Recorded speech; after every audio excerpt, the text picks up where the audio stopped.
مقام پہ حضرت عمر نے فرمایا کہ علم کے لحاظ سے اس کا کوئی مقابلہ نہیں کر سکتا۔ اس کے بعد حضرت عمر رضی اللہ عنہ نے عبداللہ بن عباس سے کہا کہ آپ کا کیا خیال ہے؟ اس سورہ میں اللہ پاک نے رسول اللہ صلی اللہ علیہ وسلم کو یہ بتا دیا کہ عرب میں اسلام کی فتح مکمل ہو جائے گی۔ اچھا، حضرت ابن عباس فرماتے ہیں کہ حضرت عمر رضی اللہ عنہ جو تھے نا، وہ جو غزوہ بدر کے جو شیوخ تھے، بڑے بڑے لوگ تھے نا، ان کو ان کی محفل میں بیٹھتے تھے، ان کو بلاتے تھے، ان سے قرآن کے بارے میں ان سے مشورے کرنا اس طرح سے کرتے تھے۔ تو اس کے اندر یہ عبداللہ بن عباس کو بھی بلاتے تھے۔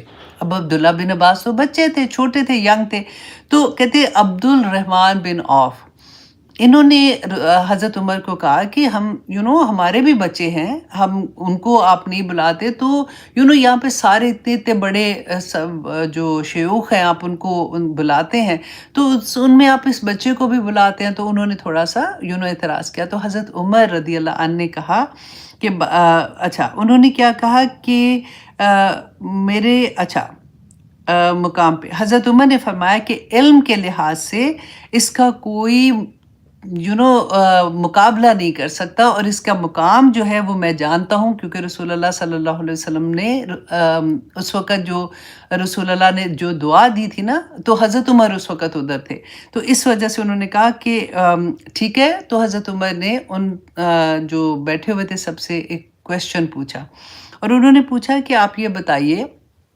کہ اذا جاء نصر اللہ کے بارے میں آپ کیا کہتے ہیں؟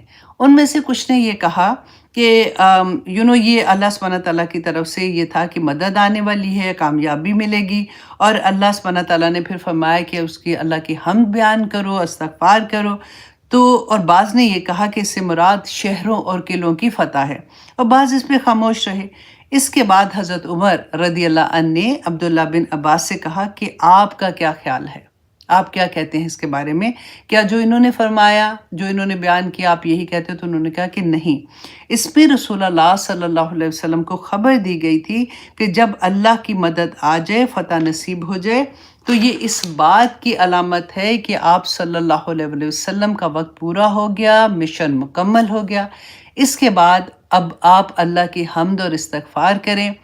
اس پر حضرت عمر رضی اللہ نے فرمایا کہ میں بھی اس کے سوا کچھ نہیں جانتا، کہ یہ سورہ جو ہے جو نازل ہوئی تھی، اس میں اللہ سبحانہ تعالیٰ نے رسول اللہ صلی اللہ علیہ وسلم کو بہت بڑی خوشخبری جو دی تھی، اور مشن مکمل ہونے کا جو اطلاع دیا تھا، تو اس سے رسول اللہ صلی اللہ علیہ وسلم نے فرمایا تھا کہ میرا وقت قریب آ چکا ہے۔ اچھا، اب پیغام کیا تھا؟ اس سورہ میں اللہ پاک نے رسول اللہ صلی اللہ علیہ وسلم کو یہ بتا دیا کہ عرب میں اسلام کی فتح مکمل ہو جائے گی، اور لوگ اللہ کے دین میں جوک در جوک داخل ہوں گے۔ تو اس کا معنی یہ ہے کہ جس مقصد کے لیے آپ کو نبی بنا کے بھیجا گیا، وہ مشن مکمل ہو گیا۔